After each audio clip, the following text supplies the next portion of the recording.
And hello, everybody. We are back once again, one more time. Episode 10 of Dungeon World, The Vagabonds. Season finale. Here we go. It's been a long, bumpy ride. There's been some craziness, some character switching up, some friendships, some betrayals, some heartbreaks. A good NPC death was in there. Maybe there'll be another NPC death. We'll never know. Or we might know later. It's because Karina's hung on for a long time. And we are back to see what happens. Again, my name is Lucas. It's lucasgvariety. And we are here to play. So I'll let everybody say hi real quick and then talk about their new abilities and powers. Actually, does somebody want to give a recap real quick of last time while I switched the names around? Because I realized I just forgot to do that. So... Sure. All right. It's our turn anyways. Last time we finished off the Gorgon and took that down. And then we kind of hung out for a little while, made some determinations about what we're going to do, and decided we were going to help the traveling bard, that me and Jessica were going to help him find the Crimson Phoenix, and then we were going to, after that, come back when reinforcements were around and help take back the city of Telos from hordes of demons and such.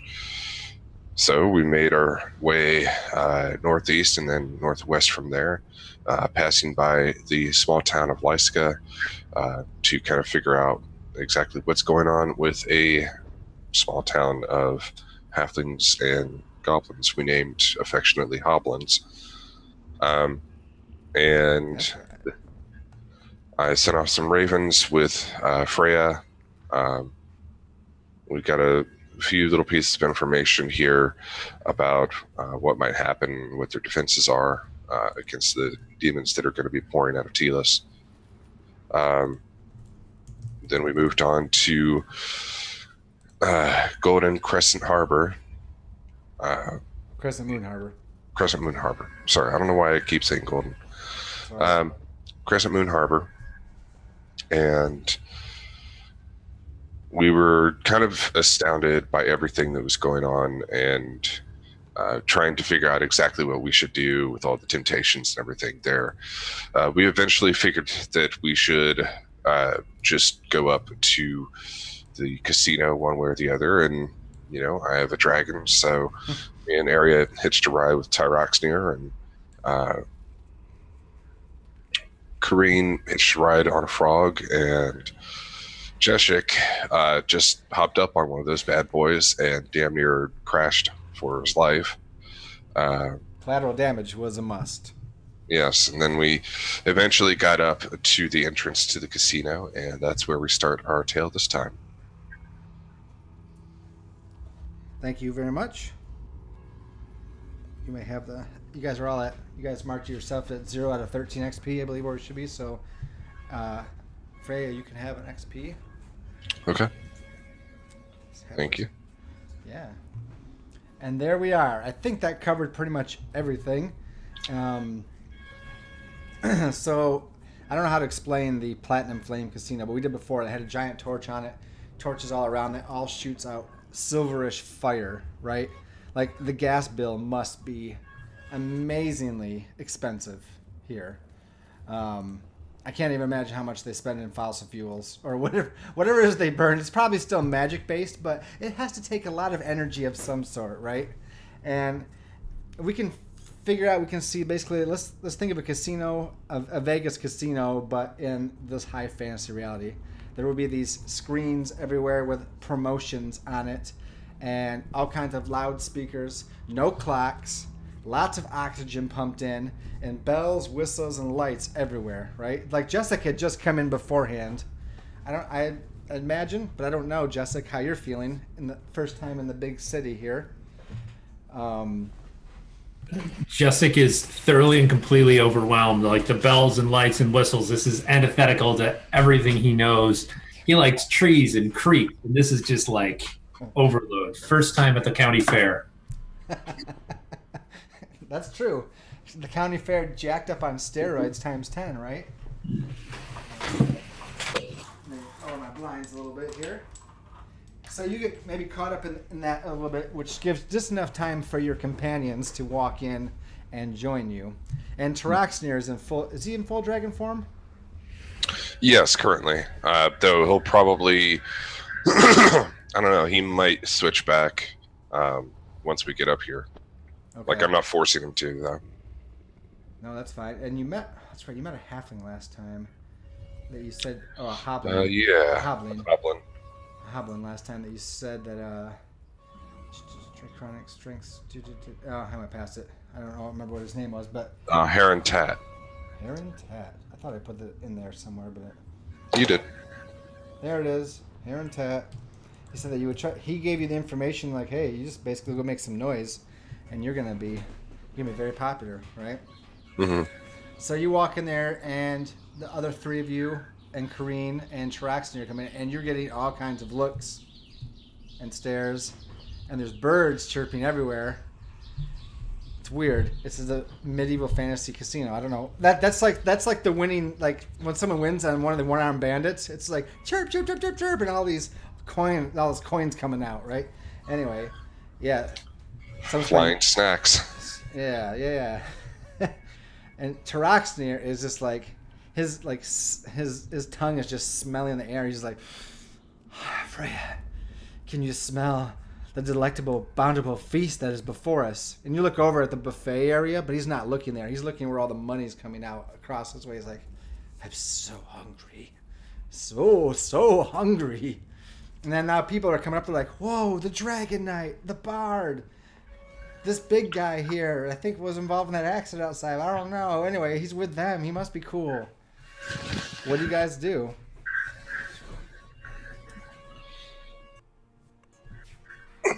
I take a look around, and I see that people are just like coming up to look at the dragon, to look at Taraxnir, and I get off of him, and I say, Jesus, what would I say? I kind of whisper over to Taraxnir, like right in his little ear gill.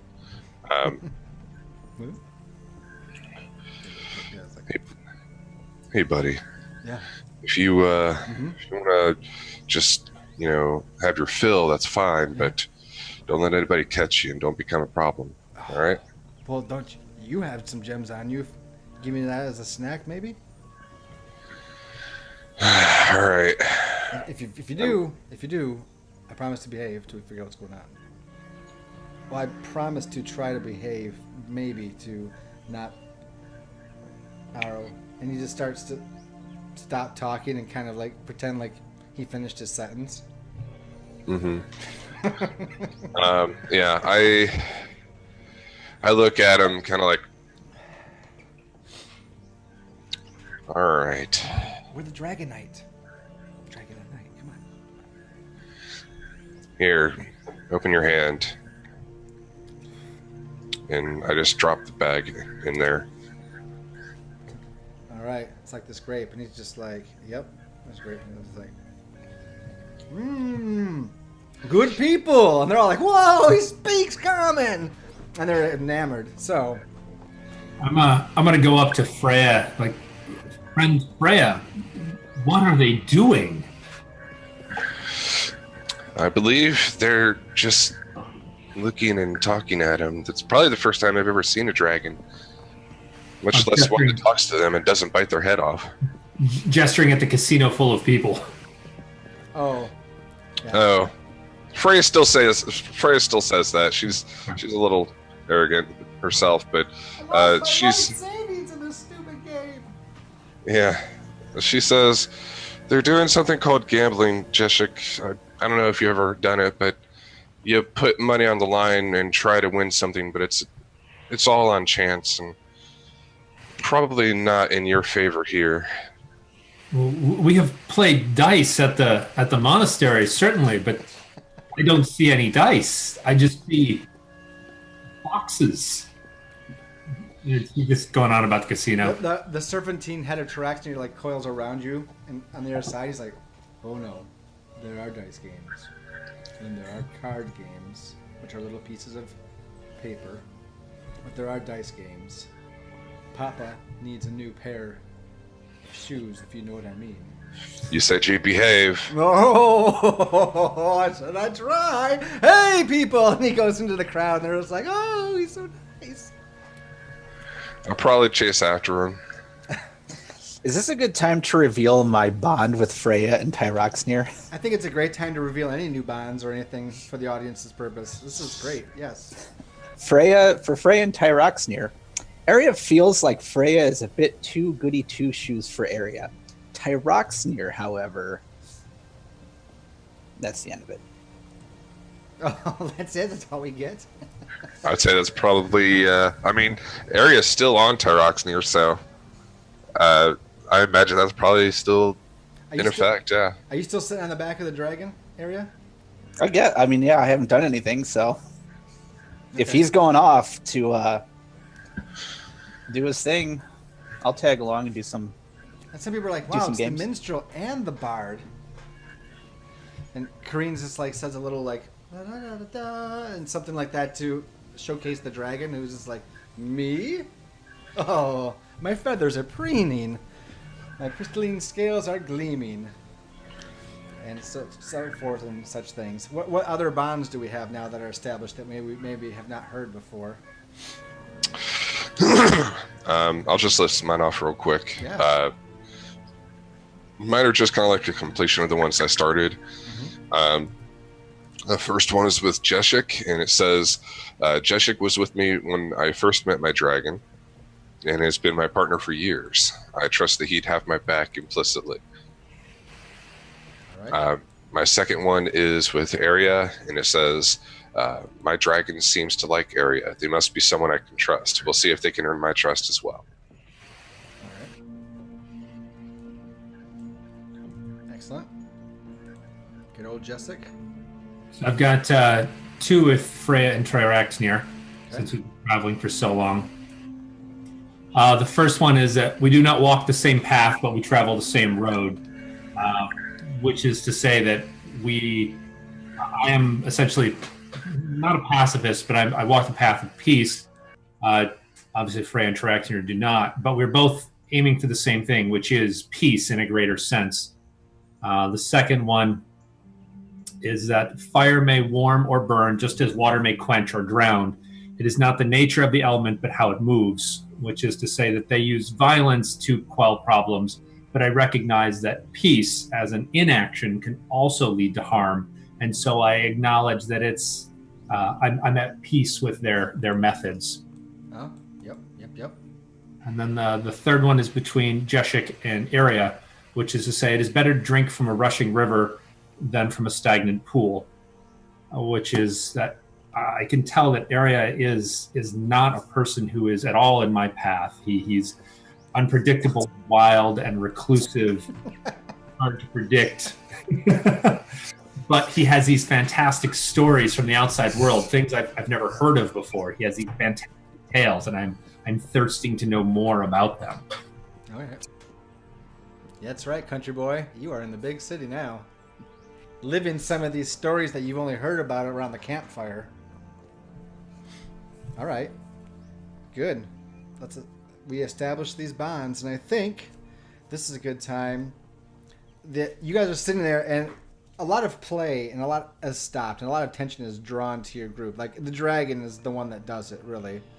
And you can see, like, the pit bosses and the car dealers and all the other employees are also staring. Some of the games have stopped, which means the money has stopped flowing, and it's even the band is maybe played at a lower key. And then out of a set of silvered doors walk an entourage towards you. Got to get into character here. All right. Let's bring him forward there. Should have made that show up a little bit. And also, and this is for my friends Cottontail and Equimag from AP Gaming Reels channel, who I've played with before, as we've done a little throwback from our play-by-post role-playing game of Winter's Edge, the original. Kala and Sir Friedrich, respectively. So if they see this sometime in the future, props to you guys. I will note that the woman you see there is going to be blonde and not a redhead. That's about the only change at this time. But suddenly the crowd begins parting as you see these two, this armored dude and this chick that is definitely barbaric looking, start wandering your way. They have the platinum flame seal, like, you know, on their left breast as a sign that they're employees there, like everybody else. But they are not dressed the same as anybody else in any way, shape, or form.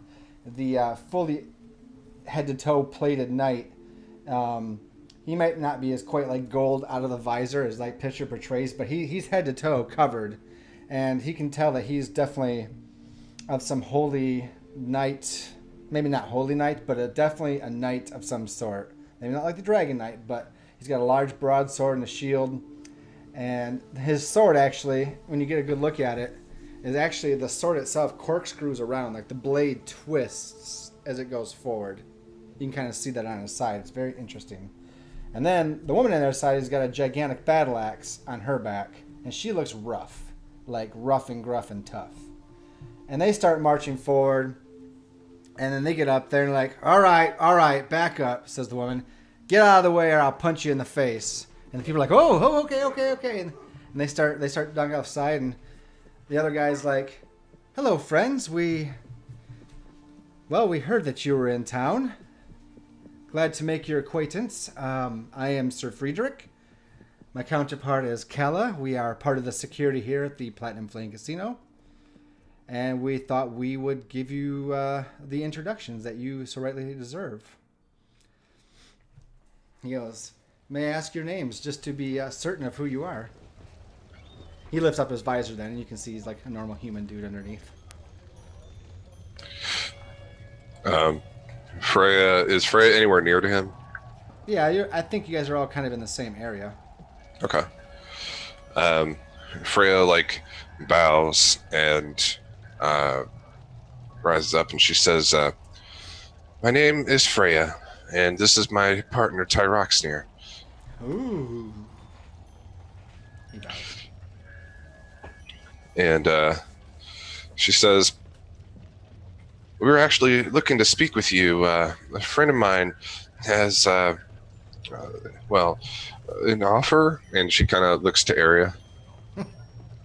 Freya and Tyroxnir, honored to meet you, says Sir Friedrich. And then Callus is kind of like, she's a barbarian. I mean, right. Let's Sure. just establish that she's a barbarian. And yeah, so Sir Friedrich looks over at the Bard and Kareen and Jessic. He's like, yes. And he's like, I need no introduction. I am Arya. I am the dragon-slaying bard that no doubtly everyone has heard of. No doubt. My friend is right. I do have a proposition and an offer, but I want to play some games first. Well, you kind of caused a scene a little bit, so as security, we had to come out and make sure everything was okay. And people are starting to return now. The glamour is wearing down. I mean, a dragon, of all things, is going to be a showstopper. However, this is a place of business, so we can't have that happen for too long, if you understand what I mean. Should we show you to a private lounge? The barbarian says. I mean, you should. You should. I mean, Why are you asking? I could give a crap, but you need to get out of the way so people can come in and out and do business. Oh, I'm just waiting for Tyroxnir to take me over to the games, and I'll be out of your way. Okay, let's go. So you guys want to do some gambling? I don't know. Well, I guess that's Freya's call if Tyroxnir does it, but Arya will. Oh no, it's Tyroxnir's call if he wants to do it. How much coin do you got, Arya? I have, since I bought rations, I have 70. Okay. We're not going to go too long, but I'm gonna say it's gonna be a standard 2d6 roll with the results that you either lose money, break even, or gain money, right? So you're taken to what's known as the craps table, where you roll 2 6-sided dice. Now it's not the same as what we're gonna play here because, oh shoot, you just went ahead and rolled. You're supposed to establish how much you bet first. You told me that I needed to roll 2d6. I said, okay. Well, anyways. I'll tell you what, if you, considering it was such a great roll, I'll play it on the low side. Just 15. 15 coin? 15 coin. All right, you win back triple your money with a roll like that. And Taroxner's like, oh! He's got the hot streak. Let me blow on the dice. Let me blow on the dice. Area's all in. I wonder if the dice get like heavy from being all crystallized in that case. Yeah, they're like, wait, stop. And they check the dice like, no, wait. And they exchange them out for new ones. Like, all right, you can't do that. Oh, they tell me that every time I'm here. I can't help it. I'm a crystal dragon. This is going to be like a montage where it's just Tyroxnir and Area just like playing all the different games for like, 30 seconds. Yeah. While there's music appropriate background music going on. You're low. But I like the montage. That'll speed it up a little bit, right? So you win back triple your money. Do you want to take one more roll? Go, this is how much I'm betting, and make one more roll, and this is how you come out overall? Sure. I'll bet 50. All right. What am I rolling? Just a 2d6. Bye-bye! Okay. This is a good... So, you notice, Jessic and Freya and Kareen, that Sir Friedrich and Kala have stayed on the floor and have followed the group around and have kept an eye on everybody. Because there's still a lot of people, right? It's really easy to cause chaos in the casino and people start, slipping coins in their pockets, right? Not like in our day and age now, it's not like that, but in the old days it might have been. So, like Area, you just throw your last hand of cards down, and it's a bust, right? The dealer took it. The home took the pot, right? You lost it, or the house. I'm sorry, lost against the house. So you just. And everybody's like, oh, and then someone right next to you is just like, oh, that was a good try, good sporting try. And you look over, and it's the guy who's in the middle picture there, dressed just like he is, just minus the book. He's got white hair, white beard, like embellished, blazoned emerald green eyes, and maybe their groups. And he's just like, oof. He's got this big, huge medallion that hangs in the middle of his chest. It's a gigantic onyx Z with like platinum filigree around the edges, so it just stands out. And bright blood red robes, prim, dressed to the nines. And he's like, that was good, but thank you for the donation. Area, I presume, yes? Area's like, I gotta admit, I didn't think I was that important that Zorm, son of Zorm, would actually come down to greet me. But I guess it's possible. Where is he? Where? Oh, yes, I'm sorry, that is me. I am Zorm, son of Zorm. Area takes note that Zorm, son of Zorm, sounds a lot like Tyroxnir. I know, I have to separate them.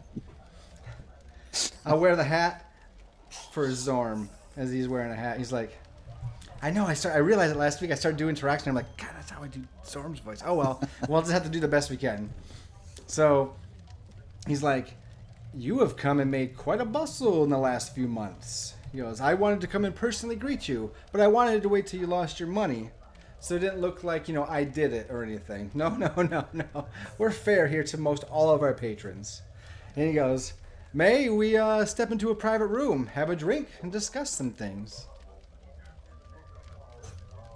Eric kind of looks over at the rest of the group, and I'm like, well, I'm in. I'll never turn down a free drink. He goes, let's see, Zorm turns to, let's see, Jessic, where you been at? Let me jump around here real quick. I've just been walking around watching people. and join the whatever's offered. Okay, so you're not necessarily with the group then, right? I don't know. I wasn't quite sure. It sounded like Arya and Roxy kind of wandered off to the craps tables and did the gambling montage. So I assume if the group's splitting up, then I'm just wandering. If Yeah. we stayed in the group, then I followed them and just watched. No, that's fine. Freya, what about you? And what about Kareen? Let's see. Kareen probably would have followed someone around and not went off on their own. I am probably I'm probably with Tyroxenir and Area, trying to convince Tyroxenir not to like steal anything or rob anybody of their precious jewels one way or the other. Did you participate in the gambling? No. What Jessic reminded me of, I think keeps her head in check. What was that again? Last session, Jessic reminded her that we still need to head back to Telis. Okay. Yep, Telis. All right. I'll say then Kareen's also stayed with you, and he's like, Zorm's like, yes. I don't often make appearances in person. However, I forgot what I was doing earlier. I lost my sketch, my book that had my plans. What's it called? A schedule. Schedule, thank you. He's not even looking at it. He looked the other direction. He's like, oh yeah, schedule, thank you. So I happen to be free this evening, apparently. Someone else somewhere else is probably angry. Anyway, I have a private suite up on the 3rd floor. We can discuss. I know you're here for a reason. I just don't know what it is, but my spies have told me it's important. My associates have told me that it's important. So let's go talk some business. And, I think there was more of you. Just don't remember where. And then we shoot over, and there's Jessic. And you turn, and then Kala is right in front of you, this large barbarian woman. So she's taller than you, Jessic, for sure, I would think, right? You're kind of short and squat. Yeah, almost certainly taller than I am by a good bit. She's probably close to 6 feet, maybe a little more. And yeah, he's not that tall. He's like 5'6". Like you turn and kind of like run into her. Like your face kind of almost runs into her bosom area, probably like bounce off her maybe a little bit, and she kind of like looks down at you. She's like, "We're going to the 3rd floor. Private suite. Don't get any ideas." He doesn't have a clever reply. It's like, oh, okay. I'm not sure. He's not sure why she expected him to say anything. She does. She sees no reply. She's like, You might be the smartest one in the group. Let's go. But it's up to you if you follow or not, I guess. Me? Oh, of course. Okay. So I'm gonna fast forward it. Like the door shuts, and you're in this like lounge that has low lighting, some kind of jazz music in the background, or whatever they call it here. And Tyroxenir's there, and the door closes. And I don't want to play both characters, but like Zorm is fascinated with Tyroxenir, and Tyroxenir's like, a warlock. Heard of you? Well, yes, I've been around for a long time. I am immortal after all. Well, that's great. I have not stolen anything from here so far. Like, well, no, you have, but it's okay. It's fine.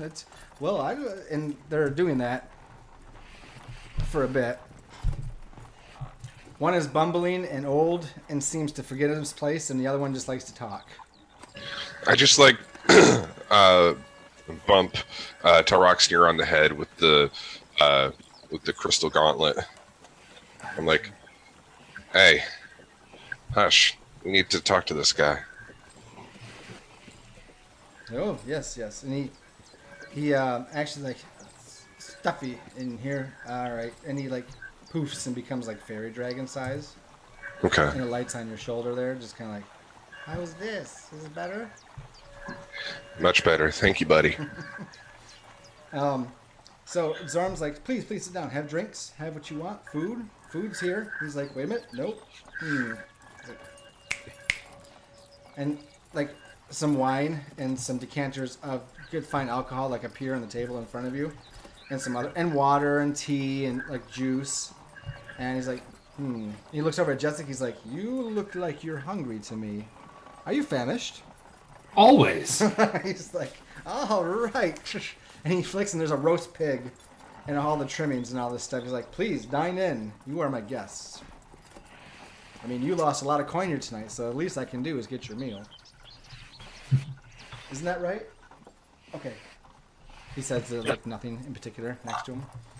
Jessica wanders over to the table where the roast pig is and eats mostly the condiments around it and the side. Condiments? He doesn't eat meat. Oh, he doesn't? Oh, there's lots of fruits and vegetables and cheese. I figured that might be a thing, yeah. No, that actually makes sense. He's like, oh, all right. Anyway, he's like, hold on a second. Let me sit down here. Gotta put on my evening hat. Oh, all right. Now, let's get down to business. I heard you came into town for a reason. Area is like, he's like taking a little bit of everything. He's like, yep. And he just he's focused on eating more than talking at this point. So he's just. Zarm just sits there and says nothing. Freya looks around and she'll go over and ask Jeshik, you don't actually want any of this, do you? No. Oh, he's not here. He says nothing. You know, hold that. Yeah. We'll come back to that. All right.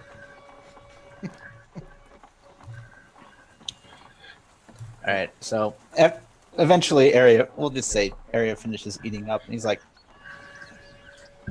"Oh man, you guys got good food here. Good food." Yes. Huh? What? What? he like wakes up. He's like, "What? Oh yeah. Yes, I know. I do my very best to keep the place clean." Is that what you were talking about? Of course it was. Sure. Okay. Conversations. So you're correct. I've come here for a reason. I'm a traveler, and I've gotten tired of traveling the traditional way. So I'm here for the Crimson Cleaver, and I want to know... Crimson Phoenix?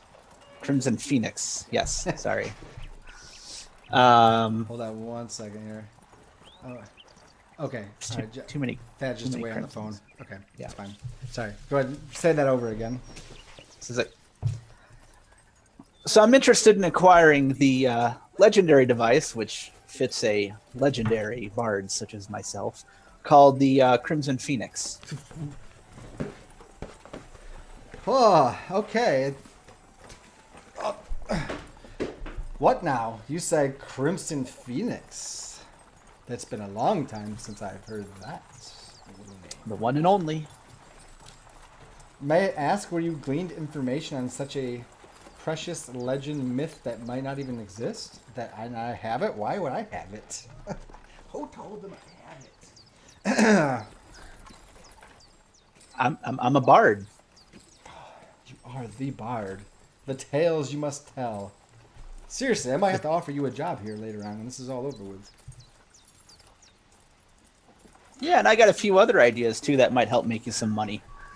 Freya just like takes a big a big bone or like a big ham leg and sticks it in her mouth and pulls out clean. She's just like, "You're really famous. I didn't realize you were this famous." Arya kind of leans over and is like, "Well, if you notice, they call me the bard, not a bard. I got to fix that on my end because I'm not a bard. I'm the bard." So I've heard. The bard. I like the sound of that. But yes, that's what I'd like. That's what I'm interested in. Oh, the Crimson Phoenix. Well, oh, man. Well, I am the immortal warlock. I had a good friend back, before, BDG, before the death of the gods. There was 7 gods. You might not know that, but you have not been alive as long as I have. Even as an elf who live a long time, both of you elves, it's very long. It's DG right now, 550 if I'm correct, so I'm at least 550 years old. but I believe I was around before that, so that would make me older. Yeah, I just can't remember, even though I remember some things before that. Anyway, let me put on my business hat. All right, now we can talk. And like, you're like, where did that hat come from? He's like, and like, as reading these slides, like, I don't know either. Anyway, I had a good friend named Leonardo da Vinci. He had many, many, many devices, but this was indeed his most powerful artifact, and that's why he gave it to me for safekeeping.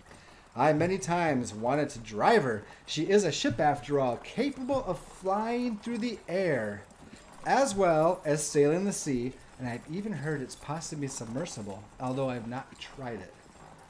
But you want to make sure of that, because once you take a ship under the water and it's not submersible, well, ipso facto, it doesn't come back up again. I'm just saying that it's a one and done. Anyway, the Crimson... That's why there's a boat. Well, yeah, but the main thing is it's supposed to fly, and you're interested in it. But I mean, I can't just hand it over to you. It's a priceless artifact, and that's not even a good term for it. It's like a godly artifact, really, in truth. It can change the entire course of the world. It could reset time and space. I mean, well, okay, maybe I'm going too far. Tell me more about it before I tell you more. What do you plan to do with it? I plan to make money off of it. Make money off of it. Interesting.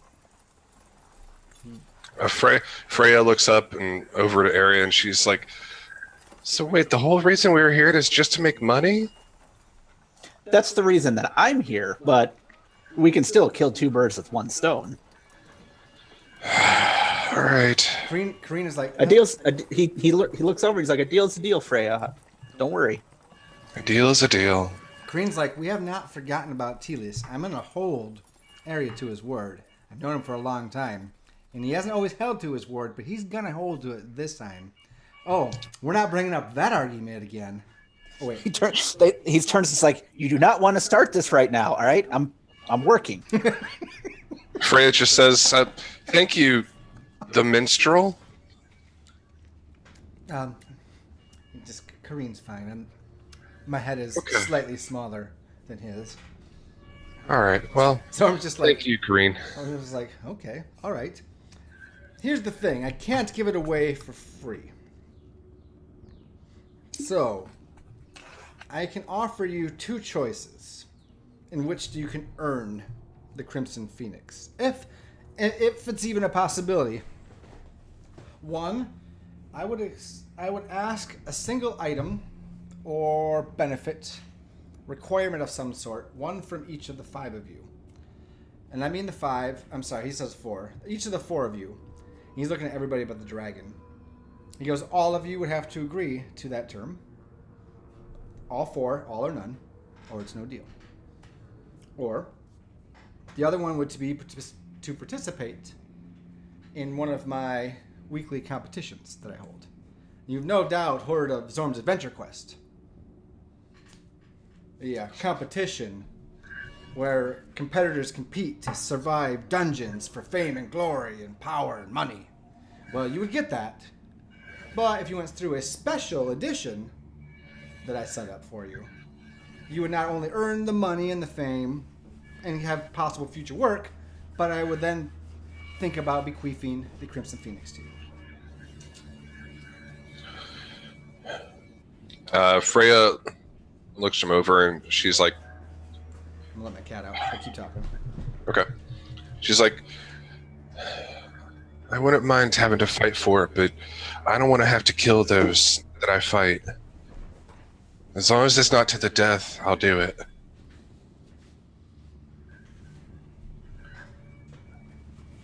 Would it make you feel better if I told you that Now, here's the thing. I have another competition called the Soul Bowl. That's where it's more gladiatorial. If you know what that means you take two people, or many, throw them in the pit, and they fight till there's one survivor. That's more brutal. I save that usually for those who owe debts, are paying off crimes, or are villains who have been captured, which are paying off crimes, or other things like that. That's not what I'm talking about. I'm talking about, see, there's another world. I've been to many worlds. There's a place called, it was a competition called the Running The Running Men. Kevin Sting, I think, was the writer of that book. It doesn't matter. There was also these games where people were starved and they had to compete as children.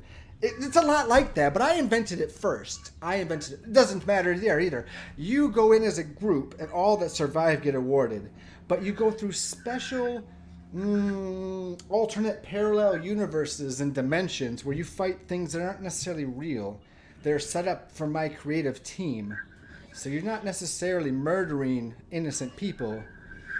Do you know what an illusion spell is? Where you make magic? And he clicks his fingers and then suddenly there's like 5 of him. Like mirror image, right? I'd like to spout lore on illusion magic if I can. Spout lore, sir. I'm a pretty intelligent individual. Spout that lore. Spout that lore. Oof. I know something about it, but not everything. Spout lore about illusion magic? Yeah. Okay. That's what you're trying to look for? Okay. Well, no, you wouldn't know this, because I know, Thunkel used it, but you didn't really meet Thunkel. Illusion magic is magic that is not necessarily real. It's fake. But it can be perceived by the perceiver to be so real that it can affect them emotionally or physically sometimes. But otherwise, illusion magic is not actually real. It's to fool or deceive somebody, right? To mess with their with their sensory organs, all the senses sometimes. Because you suddenly see 5 Zorms there, and you're like, holy crap, is this? That might be too many. Yeah, I say as much. I'm like, that's a lot. Mm-hmm. Now, if you fought these versions of me and all of the Zorms are pointing at each other, like, no, you, you.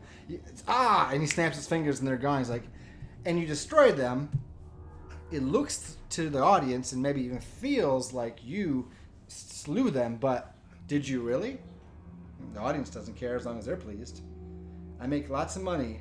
We provide lots of entertainment, and those that win the competition get lots of money and fame and power and other things they wish. It's a win, win, win, win. Sometimes a lose, but mostly wins. For everybody. And what if one of us ends up falling in there?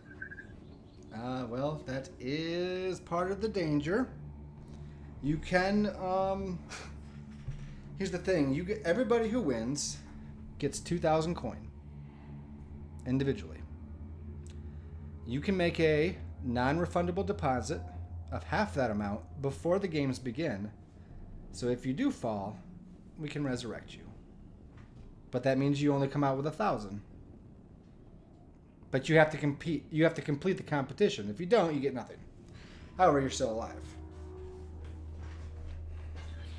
alive. Freya looks at tiny Taroxnir, probably like hanging out in her bosom, and she's like, "Yeah, I think that's probably for the best." And she raises her hand as soon as he says that. You know how much? He's like, you know how full I could get on 1,000 coin? Anyways, he's like, yes. Freya, in the back of the class. Are we in class? We're not in class, I'd like to make that deposit for myself and my partner Taroxnir. Oh, okay. Well, that's fine if you go that route. But remember, I offered another choice where I could ask for one thing from all of you. And if you give it, you can just have the Crimson Phoenix right away. However, I'm exacting a very high price because I don't know you. I don't exactly trust you. But on the other hand, I do like you. But on the other hand, and then like a third hand comes up, he's like, I think this is a worthy cause. But on the other hand, it's like, whoa, too many. I am so weird. Anyway, it's an exacting price, and most people don't go with it. But if you do decide to go with the competition, which I have a lovely one set up for you if we do, then yes, I will accept your 1,000 coin deposit. There we go. Kareem. We haven't talked about the means of getting the Crimson Phoenix, though. Ooh, I'm sorry. Say that again. Said there's like we haven't discussed how I'm going to get the Crimson Phoenix, though.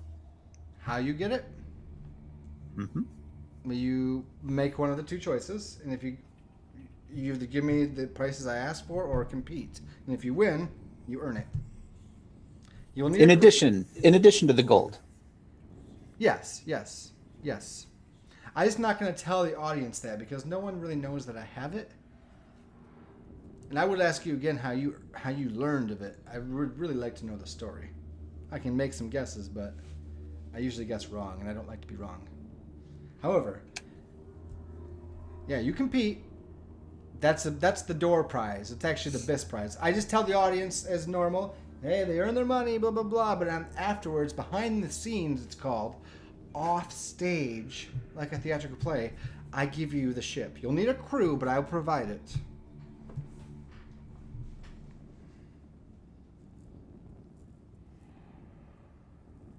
Arya starts kind of snacking. I'm like, I'm guessing the other deal where you ask the one thing, you're not going to tell us unless we accept it, are you? Oh, no.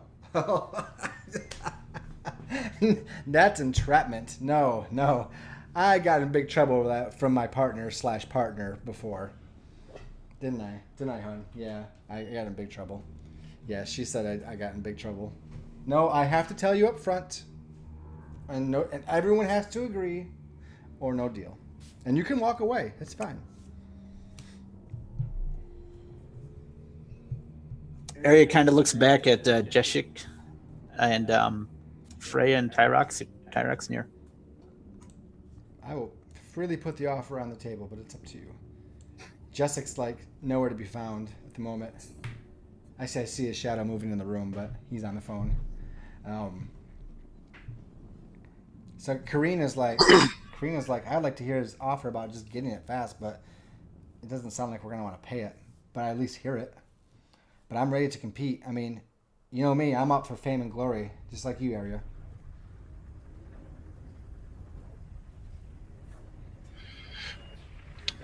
Freya's just digging into like probably some sort of green vegetables or something, and she's just like, I don't mind competing. I mean, we're already pretty famous here.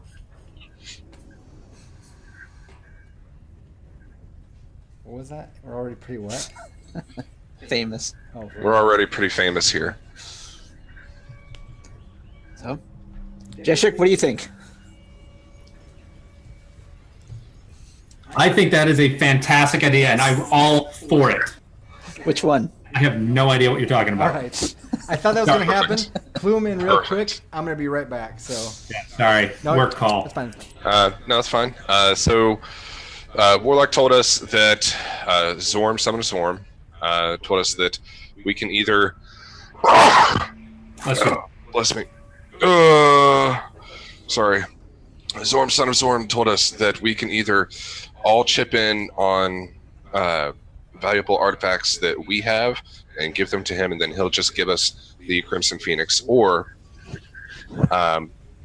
we can compete in his adventure games type thing and fight a bunch of illusory enemies. Was one of them that it takes one of our artifacts, or was it the there's a term that he hasn't discussed yet? I believe he said that he was saying that he wouldn't do that because that's entrapment, but he was also saying that if we all gave over something that was very valuable to us, that he would like an artifact of some sort, then he would be okay with giving us the Crimson Phoenix. But we'd all have to agree to do that. We all have to have something to do that. Freya doesn't have anything like that in order to do that with, other than her gauntlet, and that's her basically life force connection with Tyroxnir. If she removes it, then she might die, and in turn Tyroxnir might die. Yeah, and the only thing that Jeshik has of any value is an intangible things, which would be like walking down the path, his order. And I suspect that he's immortal, and he's a bad guy. He may expect me to kill somebody in return or something ridiculous. So it sounds like it's a bad bet to go into this exchange You said we'd be fighting illusory characters. Would they be actual live living things or magic constructs? The only thing that we know is that he said that they would be illusions of different sorts, illusions of him, illusions of different creatures, and that we would have to essentially put on a show for an audience. And as long as we put on a show, we gain gold and we gain the Crimson Phoenix. But there is a chance that we could die from it. Unless you put the 1,000 gold down. Yeah, so he said that each of us would get 2,000 gold, but if we want to put 1,000 gold in as a non-refundable deposit, then we will be retrieved and revived and kept alive. If you die in the games. But you only get but he said you only get the other 1,000 if you actually complete the tournament. Holy. So I'm fine with that. Basically, if you die, you get nothing, but you're alive, or you can try to win it all and die forever, or you can win and get, the 1,000 or 2,000, depending, right? So Jessic is more than happy to compete. Let him keep his 1,000 gold, and then I don't know what he'll do with the other 1,000 gold. Build another monastery. So anyways, yeah. Jessic kind of heard everything, and he was kind of like, Kareen's like, I'll compete, right? So Zorm's like, it sounds like an accord is happening, but I don't want to jump the gun. Well, Area turns and is like, well, I guess I'm competing.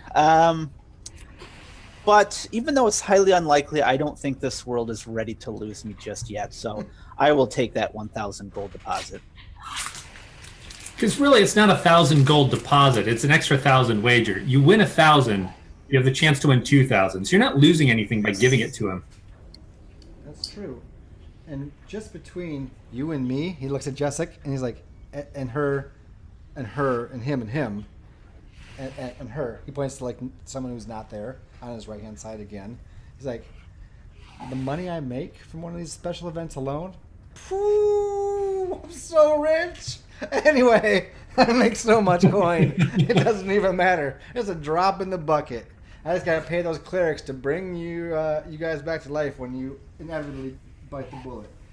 That's an expression from another world. Don't worry about it. Anyway, so the deposit. So let me come to record first here. We are going to compete in a special Saturday night event of Zorm's Adventure Quest with the 5 of you, right? Mm-hmm. And okay, who is going to work the deposit? Now, the Dragon Knight, as I understand it from the way I've been vibing your magic, you guys are kind of essentially one being. So you work for the same money. You don't have separate pots. So the deposit is for both of you. Yeah, I guess so. Okay, you are in for the deposit, unless I am mistaken. Kareen also. I mean, she would. I mean, especially if everybody's going in. Who? Raise your hands if you're going to go for the deposit. Jessic. Okay, so that's everybody. And Jessic. He goes, no shame in that. That's pretty much what everybody does. People like to live. It's weird. Anyway, so what's going to happen is tomorrow night, and we'll fast forward to this. We're going to hold a special Zorm's Adventure Quest. You're going to come out on stage, introduce yourselves, do some moves. And then what's going to happen is you're going to go through a portal, and you're going to be in another place. You're going to have a series of a couple obstacle courses, things to figure out. And if you get to the end, you win. That's it. It's very simple. How many people win? Whoever makes it. I meant in the past. He slaps you on the back. He's like, oh, Jessic, you're so funny. Okay, I'll see you guys tomorrow night. Jessic laughs along and doesn't understand why it's not funny. And it's so good. So good. All right. Well, I got some more entertaining to do. And that means you guys are free to stay here, do what you need. if you need anything, talk to Sir Friedrich. Kala, you can talk to her too. She's more of a wall. Whatever. I'm gonna see you tomorrow night. Sound good? Is there anywhere where we can train? Me and my buddy here? Train. Trains don't exist in this world. I'm sorry, what? What? A place where we could spar with each other. Maybe up our game. If we're going to be competing, I want to put on a good show. Ah, sparring train. Gosh. Oh my god, I'm sorry. I get confused. There's so many dimensions. Yes, you can. Backyard, yes. Kala will show you. She might even spar with you. So she likes any excuse to beat people with her big stick. So Freya kind of gives a sidelong glance, and then she's like, okay. well, tell her to take it easy. We need you in good shape for tomorrow night, right? Yeah. Yes. All right. Anything further that you need from me? I think that's it. All right. Come back 6 p.m. 6 p.m. tomorrow night, right here to this suite, and then from here we will take you and we will begin. Make sure you're in good shape, ready to go, and then we will go over to the arena of choice to begin, and that's it. All right. He's like, all right, see you tomorrow night. And he snaps his fingers, and it's tomorrow night. No. This is like a little recess time here, I guess, right? Sure. Anything you guys think, want to do, spout lore, moves you want to make? I actually have really bad news. I have to go look at a horse. Oh, no! You have to see a man about a horse? Actually, it's a crazy woman about... We're not recording, are we? Yes, but we know we're going to take a break. So, audience, we're going to come back in just a few minutes. How about that? Well, we stopped that just in time. I don't think we have much notice for now, but they'll see it later. So, come back for our second half, guys. We'll see you in a few.